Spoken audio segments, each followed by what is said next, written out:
അസ്സലാമു അലൈക്കും വറഹ്മത്തുള്ളാഹി തആല വബറകാത്തു. ഷാമിലിൻ്റെ ഇളാമ സുലൈഖയും ഷൗക്കത്തും അവർ റൂം എടുത്തിരിക്കുകയാണ്.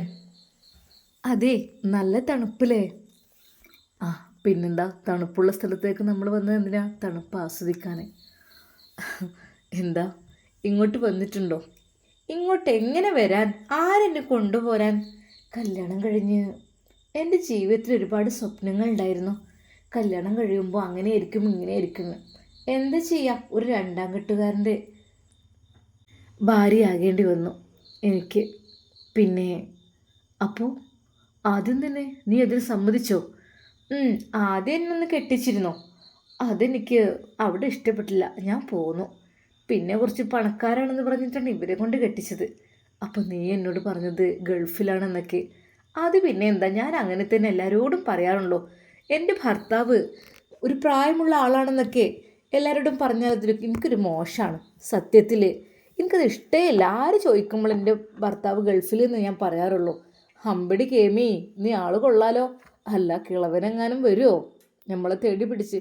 ഏയ്, മൂപ്പരൊരു ഭാഗം സ്ട്രോക്ക് വന്ന് തളർന്ന് കിടക്കുകയാണ്.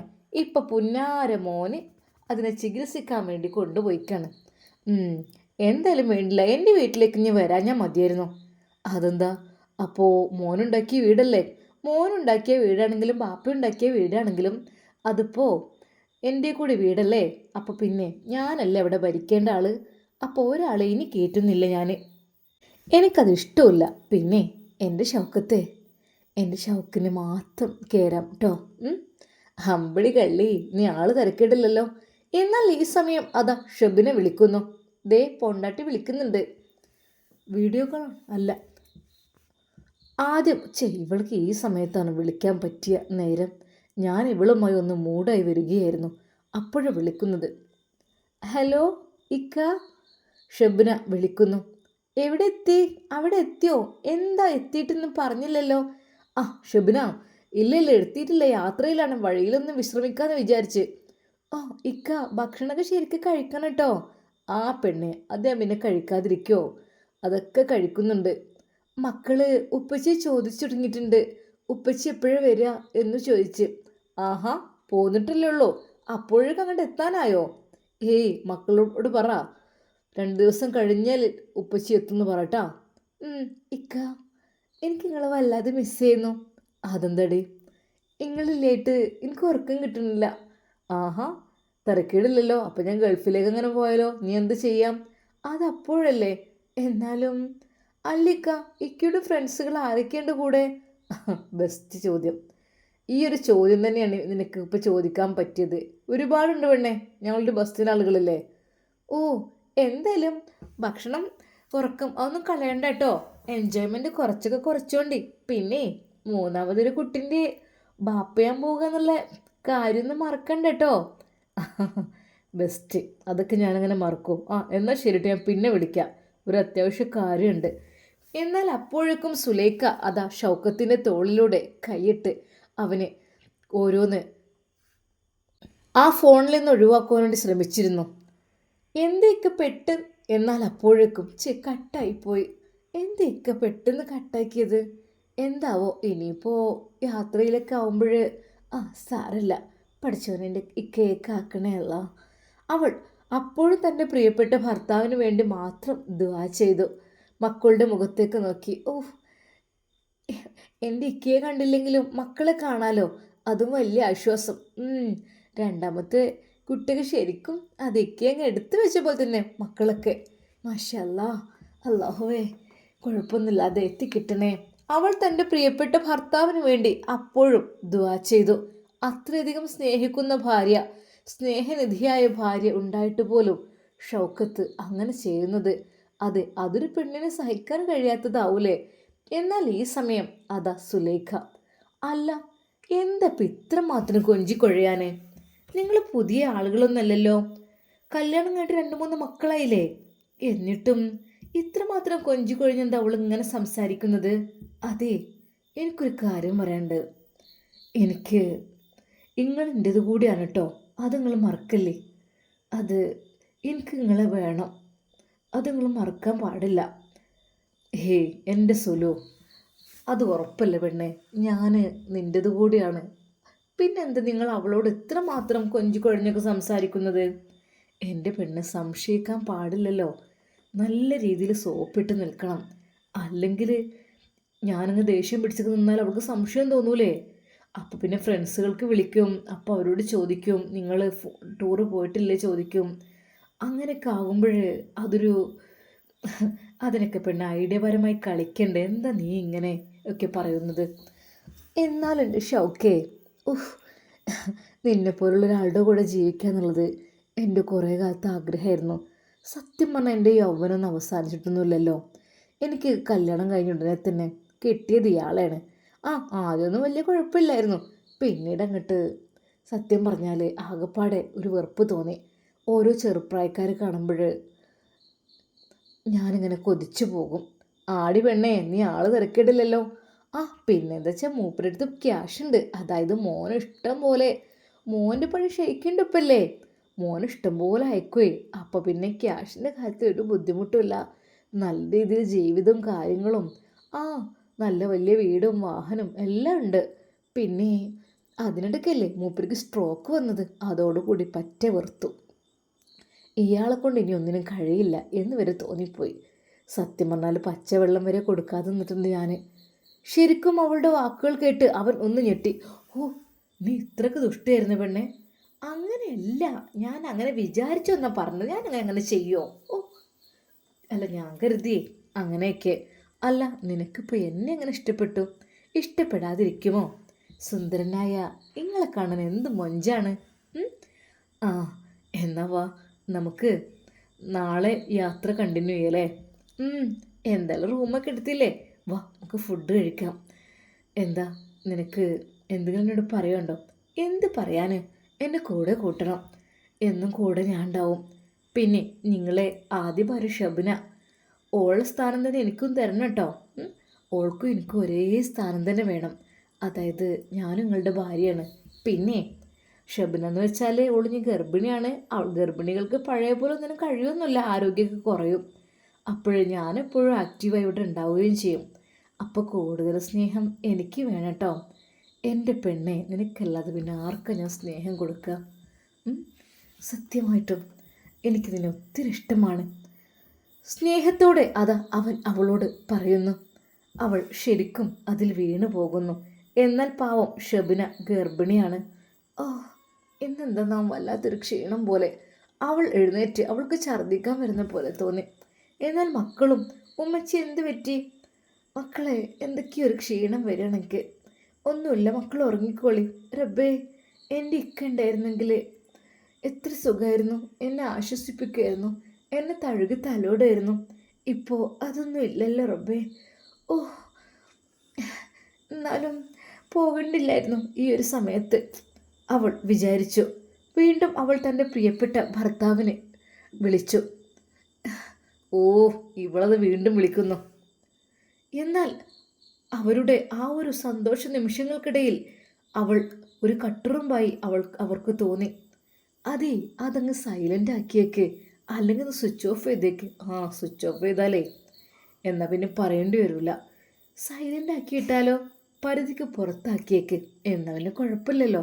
ഫ്ലൈറ്റ് മോഡിലിട്, എന്നാൽ വിളിച്ചാൽ കിട്ടില്ല. പരിധിക്ക് പുറത്ത് നിൽക്കല്ലേ പറയുള്ളൂ. നീ തിരക്കിടില്ലല്ലോ. നിനക്ക് നല്ല ഐഡിയ ഉണ്ടല്ലോ. ഐഡിയാപരമായിട്ടാണല്ലോ നീ എല്ലാം പറഞ്ഞു തരുന്നത്. അങ്ങനെ എനിക്ക് ഈ ബുദ്ധി തോന്നിയില്ലല്ലോ. എന്നാൽ അവൾ വീണ്ടും വിളിച്ചു. ഇനിയിപ്പോൾ എന്താ ചെയ്യുമെന്ന് എടുത്തു നോക്കട്ടെ. ഹലോ, എന്താ ഷബിന നീ ഇങ്ങനെ ശല്യപ്പെടുത്തുന്നു? ഒന്നും ഉറങ്ങാതെ സമ്മതിക്കൂലല്ലോ. നിനക്ക് എന്തിൻ്റെ കേടാ? ശരിക്കും തന്നെ ഭർത്താവിൻ്റെ ആ ഒരു വാക്ക് കേട്ടപ്പോൾ അവളുടെ മനസ്സ് വേദനിച്ചു. ഇങ്ങനെയൊന്നും പറയാറില്ലല്ലോ എന്നോട്. ഇക്ക, നിങ്ങൾക്ക് എന്തു പറ്റി?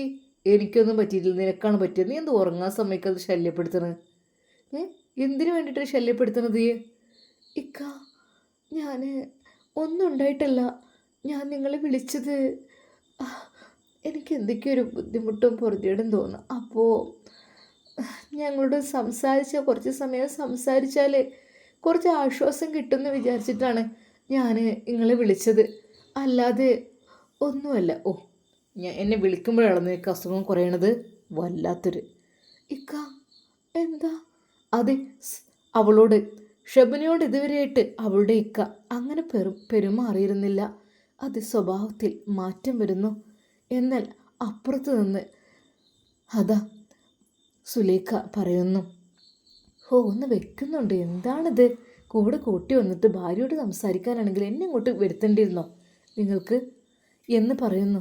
അവൾ ചുണ്ടിൽ വിരൽ അമർത്തിക്കൊണ്ട് പറഞ്ഞു, മിണ്ടരുത്. ആ ഷെബിന, ഞാനൊന്ന് ഉറങ്ങട്ടെ, നീ വിളിച്ച് ശല്യപ്പെടുത്തരുത് കേട്ടോ. ആ ഇക്ക എന്ന് ഉറങ്ങിക്കോളി. ആ പിന്നെ ഉറങ്ങുമ്പോഴേ ചെല്ലാനുള്ളതൊക്കെ ചൊല്ലി ഉറങ്ങിക്കോളിട്ടോ, അല്ലെങ്കിലേ ആ ഞങ്ങളുടെ വാഹനത്തിലാണ് കിടക്കുന്നത്, അപ്പോൾ ചെല്ലാനൊന്നും നേരുന്നില്ല. അല്ലിക്ക ഞാൻ പ്രാർത്ഥിക്കും വേണ്ടി, നീ ഒന്നും ചെയ്യണ്ട, നീ ഒന്നും വിളിക്കാതിരുന്നാൽ മതി. ഇക്ക അത് അതെന്താ? ഒന്നുമില്ല, എനിക്കൊന്ന് ഉറങ്ങണം, നീ ഒന്ന് ദയവായി ഒന്ന് കട്ടാക്കി പോവോ എന്ന് പറഞ്ഞ് ദേഷ്യം പിടിച്ചുകൊണ്ട് അവനതാ ഫോൺ കട്ട് ചെയ്യുന്നു. ഷെബിന് സങ്കടപ്പെട്ടു. അല്ല, എൻ്റെ ഇക്കെന്തെങ്ങനെ? ഇങ്ങനെ ആയിരുന്നില്ലല്ലോ, എന്നോട് നല്ല സ്വഭാവമായിരുന്നല്ലോ. ഞാൻ കുറച്ച് സമയം സംസാരിക്കാമെന്ന് വിചാരിച്ചിട്ട് വിളിച്ചു നോക്കിയതാണ്. ഉറങ്ങാനുള്ള സമയമായിട്ടില്ലല്ലോ, ഇപ്പോഴും ഈ സമയത്തൊന്നും ഉറങ്ങാറില്ലല്ലോ. ഇതിപ്പോൾ എന്താ? ആ യാത്രാക്ഷീണം കൊണ്ടായിരിക്കും. പാവം, ഉറങ്ങിക്കോട്ടെ. അവൾ തൻ്റെ ഭർത്താവിനെ അപ്പോഴും മനസ്സിൽ ഒരുപാട് സ്നേഹിച്ചു. സാരല്ല, ഉറക്കക്ഷീണമായിരിക്കും, ഉറങ്ങട്ടെ, അല്ലെങ്കിൽ പ്രയാസമായിരിക്കും. നാളെ കാഴ്ചകളായി കാണുമ്പോൾ എന്തായാലും പഠിച്ചോനെ നീ കാക്ക്. അവൾ തൻ്റെ പ്രിയപ്പെട്ട ഇക്കയുടെ മുഖം അത് ഫോണിൽ നോക്കി. ഇക്ക, എനിക്ക് നിങ്ങളില്ലാതെ കഴിയൂല കേട്ടോ, നിങ്ങൾ വരിക്ക. പക്ഷെ വേണ്ട, വിളിക്കണ്ട, വിളിച്ചാൽ ദേഷ്യം പിടിക്കും, അതുകൊണ്ട് തന്നെ വിളിക്കണ്ട. എന്നാലും അവൾ ആ ഫോട്ടോ നോക്കി അതിങ്ങനെ പറഞ്ഞുകൊണ്ടിരുന്നു. എൻ്റെ ഇക്ക ഉണ്ടാവും എനിക്കൊരു സന്തോഷമാണ്, സമാധാനമാണ്. ഇക്ക പോയി കഴിഞ്ഞപ്പോഴാണ് അതിൻ്റെ വില അറിയണത്. എന്നാൽ ഈ സമയം അത് സുലേഖ, അതെ ഫോണൊക്കെ അങ്ങ് മാറ്റി വെച്ചേക്ക്, നമുക്ക് നമ്മളുടേതായ ലോകമല്ലേ, അതിനിടയ്ക്ക് ഫോണ് വരവും ആവുമ്പോൾ അതല്ലേ. അവൾ ഗർഭിണിയായതുകൊണ്ട് എനിക്ക് ഇനിയിപ്പോൾ എന്തെങ്കിലും ഇഷ്യൂസൊക്കെ വരുമെന്ന് വിചാരിച്ചിട്ട് ഒരു ടെൻഷനുകൊണ്ടാണ്. അല്ലാതെ വന്നാലും ഇപ്പം എന്താ, 6 മാസമല്ലേ ആയിട്ടുള്ളൂ, അല്ലാതെ പ്രസവത്തിനൊന്നും ആയിട്ടില്ലല്ലോ. പിന്നെ ഹോസ്പിറ്റലിൽ ചെന്നാൽ ആരുമില്ല, ലേബർ റൂമിലേക്ക് ആരും കിടത്തൂല, അത് സിസ്റ്റേഴ്സും ഡോക്ടേഴ്സും മാത്രമേ ഉണ്ടാവുള്ളൂ. അപ്പം പിന്നെ നീ അതൊക്കെ അങ്ങ് ഊഹിച്ചോ അപ്പോഴേക്കും. അല്ല സുലേഖ, പിന്നെ നമുക്ക് നാളെ എന്ന് തിരിച്ചു പോരേണ്ടത്? 2 ദിവസം 3 ദിവസം കഴിഞ്ഞിട്ട് വന്നാൽ മതി, അല്ലാതെ അതിനിടയ്ക്ക് ഇങ്ങോട്ട് വരേ വേണ്ട. അവളിങ്ങനെ വിളിച്ചുകൊണ്ടിരിക്കേ. അല്ലെങ്കിലും എന്നേക്കാളും സ്നേഹം ഓളോടാണല്ലോ. അതല്ല, ഓളെ ബോധിപ്പിക്കാനെങ്കിലും, അഥവാ എന്തെങ്കിലും പിടിക്കപ്പെട്ട് കഴിഞ്ഞാലേ ആകെ പ്രശ്നമായി തീരും ഇത്. അതുകൊണ്ടാണ് നല്ലോണം നമ്മൾ ശ്രദ്ധിക്കണം, സൂക്ഷിക്കണം. അപ്പോൾ ഷൗക്കത്തെ എന്നെ മടുത്തു തുടങ്ങിയേ? അങ്ങനെയല്ല, ഇത്രക്കും സുന്ദരിയായ കനകത്തിടമ്പിനെ ആർക്കും മടുക്കാൻ ഒരിക്കലുമില്ല, മടുക്കാൻ ഒരു ചാൻസും ഇല്ല. എനിക്ക് ഒത്തിരി ഇഷ്ടമേ ഉള്ളൂ. അവർ അങ്ങനെ ഓരോ കുശലാന്വേഷണങ്ങൾ പറഞ്ഞുകൊണ്ട് അങ്ങനെ അവരുടെ ടൈം തള്ളി നീക്കുകയാണ്. അതെ, ശരിക്കും അവളുടെ ഭർത്താവിനെ ഒരിക്കൽ പോലും ഓർക്കാതെ ഈ ഒരു ചെറുപ്രായക്കാരൻ്റെ കൂടെ കൂടിയിരിക്കുകയാണ് സുലേഖ. എന്നാൽ ഈ സമയം മക്കൾ, മുത്തുമ്മ ഞങ്ങൾ ഉമ്മച്ചിന്ന് വരുമോ, മക്കൾ ചോദിക്കാൻ തുടങ്ങി. എന്നാൽ ഈ സമയം മക്കളെ, അത് ടൂറ് പോയതല്ലേ, എന്താ കുടുംബശ്രീൻ്റെ ടൂറോ? ഒരു ദിവസം 2 ദിവസം, ഒരു ദിവസം കൊണ്ടൊക്കെ വരുമായിരിക്കും, നാളെ വരുമായിരിക്കും കേട്ടോ. മുത്തുമ്മ, എനിക്ക് ഉമ്മയോട് സംസാരിക്കണം, എനിക്ക് ഉറക്കം വരുന്നില്ല. പൊന്നു മക്കളെ, നിങ്ങളുമ്മ നാളെ വരുമായിരിക്കും, എന്തായാലും വിളിച്ചു നോക്കട്ടെ, അല്ലെങ്കിൽ ഈ പൊന്നു മക്കളെ ഇട്ടുകൊണ്ട് ഓൾ ടൂറ് പോകാൻ പാടുണ്ടോ? ഓളെ ഭർത്താവിന് സുഖമില്ലാതെ അത് ഹോസ്പിറ്റലിലാണ്, അതുപോലും ഓൾ പരിഗണിച്ചില്ല. അപ്പോത്തിന് അവൾക്ക് ഇങ്ങോട്ട് പോകായിട്ട് ആ നിമിഷം തന്നെ അത് സുലേഖയുടെ ഫോണിലേക്ക് വിളിക്കുന്നു. ജ്യേഷ്ഠത്തി, താത്ത വിളിക്കുന്നുണ്ട്, പണ്ടാറത് റബ്ബേ, ഒരു മനുഷ്യന് സമാധാനത്തോടു കൂടി ഒന്ന് കിടക്കാനും സമ്മതിക്കൂല വെച്ചാൽ എടുത്ത് നോക്കടി, എന്തെങ്കിലും അത്യാവശ്യമാണെങ്കിലും മക്കളൊക്കെ നീ അവിടെ ആക്കി പോയതല്ലേ. എൻ്റെ പൊന്നെ ഷൗക്കത്തെ, അതിനെക്കുറിച്ചൊന്നും പറയല്ലേ, മക്കളൊക്കെ സുരക്ഷിതമായിരിക്കും. ഹലോ, ആ എവിടെ സുലോജ്? അല്ല, നിങ്ങൾ ടൂറ് പോയി എത്താനായില്ലേ? ഒരു ദിവസത്തെ വൺ ഡേ ടൂർ എന്നല്ലേ എന്നോട് പറഞ്ഞിട്ടത്? പൊന്നാര താത്താ, അതിവിടെ എത്തിയപ്പോഴേ കുറച്ച് ബ്ലോക്കും കാര്യങ്ങളൊക്കെ ആയി. അപ്പോൾ ഞങ്ങൾ സ്ഥലങ്ങളൊന്നും കണ്ടിട്ടില്ല. അപ്പോൾ ഇന്ന് ഞങ്ങളിവിടെ റൂം എടുത്ത് നിന്നിട്ട് 2 ദിവസത്തിനുള്ളിൽ തിരിച്ചെത്തും. മക്കൾ എന്നെ ചോദിക്കുന്നുണ്ട്. മക്കളെന്നോട് എന്താ ഞാൻ സമാധാനം പറയാ? എന്നാ മോളെ. ഹലോ ഉമ്മച്ചി, ഉമ്മച്ചി എവിടെയാ? ഉമ്മച്ചി എന്ത് കാണണം? ഉമ്മച്ചി എവിടെയാ? മോളെ, ഞാനേ നാളെ മറ്റന്നാൾ എത്തുട്ടോ മോളെ. പിന്നെ ഇവിടെ ബ്ലോക്കൊക്കെ ആയിരുന്നു. ടൂർ പോകുന്നതാണ്. മോൾക്ക് എന്തൊക്കെ കൊണ്ടുവരേണ്ടി വരുമ്പോൾ? ഉമ്മച്ചി ഒന്നും കൊണ്ടുവരണം, എനിക്ക് ഉമ്മച്ചിയെ കണ്ടാൽ മതി. അല്ലെങ്കിൽ ഉപ്പച്ചിയെ കാണണം എനിക്ക്. ഓ, നിന്റെ ഉപ്പച്ചി ഹോസ്പിറ്റലിലാണ്, നിനക്കറിയില്ലേ? ഉപ്പച്ചി എന്ത് കാണാനാ? ഉപ്പച്ചി ഇല്ലാതെ എനിക്ക് ഉറക്കം വരുന്നില്ല. ഓ പൊന്നു മോളെ, നിനക്ക് എന്താ വരുമ്പോൾ കൊണ്ടുവന്നത്? പാണ്ട വേണോ? അതോ ഹൾക്കിന് വേണോ? എന്താ വേണ്ടത്? എനിക്ക് ഒന്നും വേണ്ട, ഉമ്മച്ചിയെ മതി. അല്ലെങ്കിൽ ഉപ്പച്ചിയെ വേണം. അതേ, നാളെ തന്നെ എത്തും. ഇപ്പോൾ വേഗം കിടന്ന് ഉറങ്ങാൻ നോക്കിക്കോ എന്ന് പറഞ്ഞ് അവൾ ഫോൺ കട്ട് ചെയ്ത്. എന്താടേ, കുറച്ച് മയത്തിലേക്ക് സംസാരിച്ചൂടെ? നിൻ്റെ മക്കളല്ല ഒന്നുമില്ലെങ്കിൽ മയത്തിൽ സംസാരിച്ചാലേ എൻ്റെ കാര്യം ഇവിടെ നിൽക്കും. സ്വന്തം കാര്യം കുറച്ച് ഞാൻ എൻ്റെ കാര്യം നോക്കട്ടെ. ഇതെന്നും മക്കൾക്കും ആ ഒരു വയസ്സായ ഭർത്താവിനും വേണ്ടി ജീവിച്ചു. ഇനി ഞാൻ എൻ്റെ ജീവിതത്തിലേക്കൊന്ന് കടക്കട്ടെ. എനിക്കും ഉണ്ടാവില്ലേ ആഗ്രഹങ്ങളും സ്വപ്നങ്ങളൊക്കെ? അതെ, 8 മാസമായി അയാളുടെ കിടപ്പിലായിട്ട്. ഉണ്ടായിട്ടും വലിയൊരു ഉപകാരമൊന്നുമില്ല. എന്നാലും അങ്ങനെ കണ്ട് കഴിഞ്ഞു പോയിരുന്നു. എന്നാൽ ഇപ്പോഴെന്താ, എനിക്കും ഉണ്ടാവില്ല ചില സ്വപ്നങ്ങളൊക്കെ. അത് യാഥാർത്ഥ്യമാക്കണ്ടേ? എന്താ, എൻ്റെ യൗവനം വിട്ടിട്ടൊന്നുമില്ലല്ലോ. എന്നാൽ അവളുടെ ആ വാക്ക് കേട്ട് ശരിക്കും അവൻ പറഞ്ഞു, ഓ നീ തിരക്കിടില്ലല്ലോ. ഏതായാലും എനിക്ക് പറ്റിയ ആൾ തന്നെയാണ് എനിക്ക് കിട്ടിയിട്ടുള്ളത്. പിന്നെ വേറൊരു കാര്യം എനിക്ക് പറയാണ്ട് കേട്ടോ. എന്ത് കാര്യം? അത് എനിക്ക് വയ്യാതാവുമ്പോൾ നീ മറ്റൊരുത്തൻ്റെ കൂടെ പോവോ എന്നെനിക്കൊരു ഭയമുണ്ട്. എൻ്റെ പൊന്നും ചെങ്ങായിയെ, ഞാനെങ്ങനെ അങ്ങനെ ചെയ്യോ? ഇത്രയും സുന്ദരനായ ഒരു ചെക്കനെ വിട്ടിട്ട്? അല്ല, ഞാൻ പറഞ്ഞു എന്ന് മാത്രം. എന്നാൽ ഈ സമയം അതാ ഷാമിൽ വീട്ടിലേക്ക് വരികയാണ്. ആദ്യമായി തൻ്റെ പെങ്ങളുടെ വീട്ടിലേക്കെത്തി കാര്യങ്ങളെല്ലാം പറഞ്ഞു. എന്നാൽ അല്ല, ഉപ്പക്ക് സങ്കടമുണ്ടോ? ഉപ്പാക്ക് സങ്കടമൊന്നുമില്ല, ഉപ്പാക്ക് സന്തോഷമാണ്. കാരണം എളാമാൻ്റെ അടുത്തൊക്കെ വരണ്ടല്ലോ എന്ന് വിചാരിച്ചിട്ട്. എളാമാൻ്റെ അടുത്ത് വന്നാൽ എന്തായിരിക്കും സ്ഥിതി? എളാമ മിണ്ടൂല്ല, പറയൂല്ല, ഭക്ഷണം കൊടുക്കൂല, വെള്ളം കൊടുക്കൂല. അവർ മരിക്കാൻ കാത്തിക്കണല്ലോ. ഉപ്പ ഒന്ന് ജീവൻ പോയി കിട്ടട്ടെ വിചാരിക്കുമ്പോഴത്തിന് ഭക്ഷണം കൊടുക്കും. എന്തൊക്കെയെന്ന് പറഞ്ഞതെന്നോ? എൻ്റെ റബ്ബേ, എനിക്ക് സത്യം പറഞ്ഞാൽ അങ്ങോട്ട് പോകാനേ തോന്നില്ല. ആകെപ്പാടെ എനിക്ക് ടെൻഷനാണ്. എന്നാൽ ഈ സമയം ഞാൻ ഇറങ്ങട്ടെ കേട്ടോ. ഇത്താത്ത, ഞാൻ ഇറങ്ങട്ടെ. മോനെ പൊയ്ക്കോ. പിന്നെ ഇങ്ങോട്ട് പോന്നോണ്ടിട്ടോ. അവിടെ നിൽക്കൊന്നും വേണ്ട. എളാമാനെ വിശ്വസിക്കാനൊന്നും പറ്റൂല. ആ മക്കളെ വിചാരിച്ചിട്ടാണ്. പിന്നെ മക്കളെ കൂട്ടി ഈ ഇങ്ങോട്ട് പോരുണ്ട് പറ്റുന്നുണ്ടെങ്കിൽ. എളാമാക്ക് ഇപ്പോൾ കഴിയുന്നത് ഒറ്റയ്ക്ക് നിൽക്കാനൊക്കെ ഇക്കാരം പോതി. ചോദിച്ചൊക്കെ ഉണ്ട്. എത്രയുള്ള എൻ്റെ അനിയത്തിമാരല്ലേ, നമ്മളപ്പാൻ്റെ മക്കളല്ലടാ. എനിക്ക് പാവമാണ് ഇത് മക്കളെ, പാവം മക്കളാണ്. എന്നോടൊക്കെ എന്ത് സ്നേഹമാണോ. പക്ഷേ എളാമ്മ ഭയങ്കര ദേഷ്യക്കാരാണ്. അന്ന് കണ്ടില്ലേ ഇത്താത്ത അങ്ങോട്ട് വന്നപ്പോഴൊക്കെ? സാരല്ല, അതൊക്കെ നമ്മളെ ഉമ്മ ഉള്ള കാലത്ത് തിരക്കിടില്ലടാ. ഉമ്മ പോയി കഴിഞ്ഞാൽ പിന്നെ കഴിഞ്ഞു. പിന്നെ ഉപ്പാർക്ക് വയ്യാതും കൂടെ ആയാലേ പറയും വേണ്ട. എന്താ ചെയ്യുക, പടച്ച റബ്ബ് അങ്ങനെയൊക്കെ ആയിരിക്കും നമ്മളെ ജീവിതത്തിൽ വിധിച്ചിരിക്കുക. എന്തായാലും നമ്മളുടെ ഉപ്പയുടെ അസുഖം ഷിഫയാകട്ടെ. ആമീൻ. എന്നാൽ ശരി കേട്ടോ ഇത്താത്ത, ഞാൻ പോട്ടെ. അങ്ങനെ അതാ ഷാമിൽ നേരെ വീട്ടിലേക്ക് ചെല്ലുന്നു. വീട്ടിലേക്ക് ചെന്നപ്പോൾ വീട് പൂട്ടിക്കിടക്കുന്നു. ഒരു ഒച്ചപ്പാടും ബഹളവും ഒന്നുമില്ല. എന്തെല്ലാവരും കിടന്നുറങ്ങിയോ? ഷാമിൽ ബെല്ലടിച്ചു.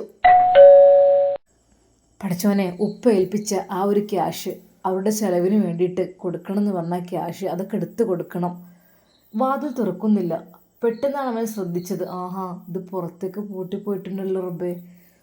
ഇനിയിപ്പോൾ മക്കളും ഇളാമയും ഒറ്റക്കായിട്ടൊരു പക്ഷേ ഏട്ടത്തിയുടെ വീട്ടിലെങ്ങാനും പോയിട്ടുണ്ടാവും. അല്ലാതിപ്പോൾ ഒരിക്കൽ പോലും, അല്ലെങ്കിൽ മക്കൾ ശബ്ദം കേൾക്കും, അതുകൊണ്ടായിരിക്കും.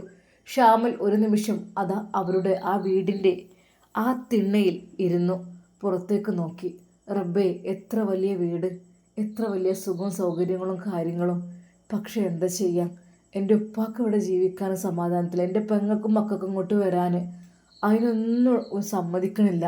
ഇത്രയും നല്ല വീടും കാര്യങ്ങളും ഉണ്ടാക്കിയിട്ടും പെങ്ങളും മക്കളും വരുമ്പോൾ അത് കേടുവരും, അങ്ങനെയാണ് ഇങ്ങനെയാണ് എന്നൊക്കെ പറഞ്ഞിട്ട് ആകപ്പാടെ ഇളവ് പ്രശ്നമാക്കുക. വീടിൻ്റെ ചുറ്റുഭാഗത്തുമായി അതാ ഷാമിൽ നടന്നു. ഇല്ല, കാണുന്നില്ല. പഠിച്ചോനെ, എനിക്ക് ഗൾഫിലേക്കും പോകണമല്ലോ. ഞാൻ പാസ്പോർട്ടും കാര്യങ്ങളും അതൊക്കെ അത് കയ്യിലുണ്ട്. എന്നാലും ഇപ്പോൾ കുറച്ച് സാധനങ്ങൾ ഒക്കെ, എന്നാലും ഇപ്പോൾ എവിടെയായിരിക്കും. നേരെ റസിയാക്ക് ഒന്ന് വിളിച്ചു നോക്കിയാലോ എന്ന് ഷാമിൽ വിചാരിക്കുന്നു. അല്ലെങ്കിൽ വേണ്ട, വീട്ടിലേക്ക് പോകാം. അങ്ങനെ അത് റസിയുടെ വീട്ടിലേക്ക് ഷാമിൽ പുറപ്പെടുന്നു. എളാമയും മക്കളെയും വീട്ടിൽ കാണാത്തത് കൊണ്ട്. ഇൻഷാ അല്ലാ അവിടെ ചെല്ലുമ്പോൾ എന്തായിരിക്കും അവസ്ഥ, നമുക്ക് കാത്തിരുന്ന് കാണാം. അതുവരേക്കും എല്ലാവർക്കും അസ്സലാമു അലൈക്കും വറഹ്മത്തുള്ളാഹി തആല വബറകാതുഹു.